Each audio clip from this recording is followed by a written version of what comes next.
Hello, I'm here to talk about soul retrieval and soul fragmentation because I just recently found out about these titles and labels, and I've known about them.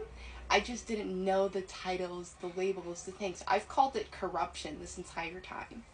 So whenever you act in a way that is misaligned from you, you experience a traumatic event or a highly emotional event, or something goes beyond your comprehension and you're not really able to grasp it, your soul can crack. Think about it as I think about it as the atoms in your body literally cracking and breaking. so so the idea that you can call it back to you, you can retrieve it back to you, is kind of, you can, but the question is, why would you want to, or would you really want to? Because these are corrupted pieces of your soul. Wait one second. So here I have different pictures of different kinds of corruption. This, I believe, is the most common kind. It is a black goo with specks of different colors in it. It's like a rainbow.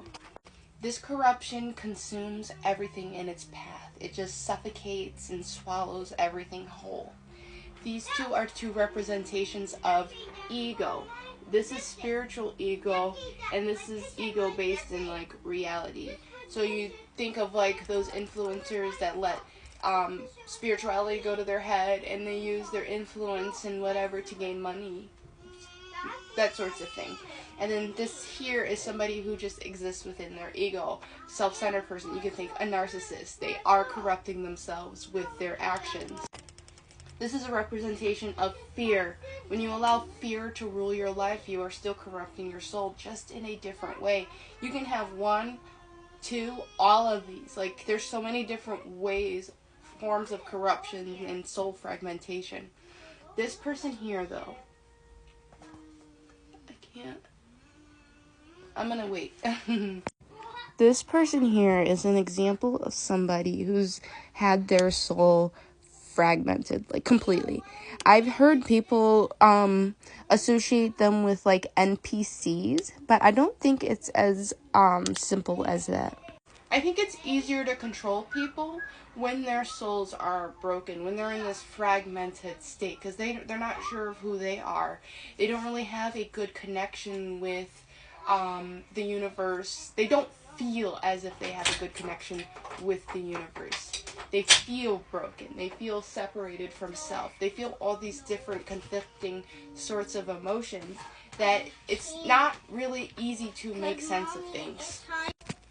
Soul retrieval is not so much the process of calling back the different pieces of your soul. It's accepting that those pieces were lost and healing from that loss. It goes into all sorts of things: energy work, shadow work, healing your inner child. There's so many different aspects when it comes to soul retrieval, and I do think it's important for you to consult people, talk to people, and get information from as many different people as you possibly can, but I do not think it's restricted behind a shaman or somebody that you have to pay. I think we need to get out of this idea of authority figures and those who have more knowledge than us. We all have a connection to the collective consciousness, the collective library of information and knowledge. We all have access to it. Our job, those who have a deeper connection to it, those who were born with this connection, those who can just tap in, our job is not to take advantage of our abilities and put them behind a paywall so that other people can pay us. I'm going to explain that better. Those born with highly in tune spiritual abilities, job or purpose or whatever you want to say, is to enlighten, inspire, and encourage those who have lost themselves. You are meant to be here. Be your authentic self. Show yourself for who you are. Explore, learn, share, talk, inspire. You're supposed to be around these people, talking to them, being misunderstood, being laughed at. It's all for a reason, even if it does not make sense. We have to stop thinking that the world is happening to us. And it's very important to understand and realize the power that exists within us, the abilities that we have, the things that we are capable of, because when we do, we are finally able to realize how much potential that we have, how much opportunities there actually are, and what we really can accomplish, especially when we start believing in each other. But ultimately, it starts with your belief in yourself, your belief in your power, your belief in your ability to heal yourself. You don't need to grasp on to old versions of you in order to heal you and become whole. All you have to do is accept you right now for who you are, because there's only now. There's only now. There's no going back and grabbing onto those pieces that once were.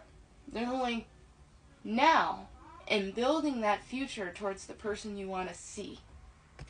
And I do have a way to heal from corrupted energy, and I will be making videos about that. But I would make this far too long, and I would have to break it off into another part anyways if I tried to go into the techniques of healing from the corruption that exists within our universe. But I do want to say that meditation and mindfulness are ultimately the best thing to start with. The best thing to start with, at least.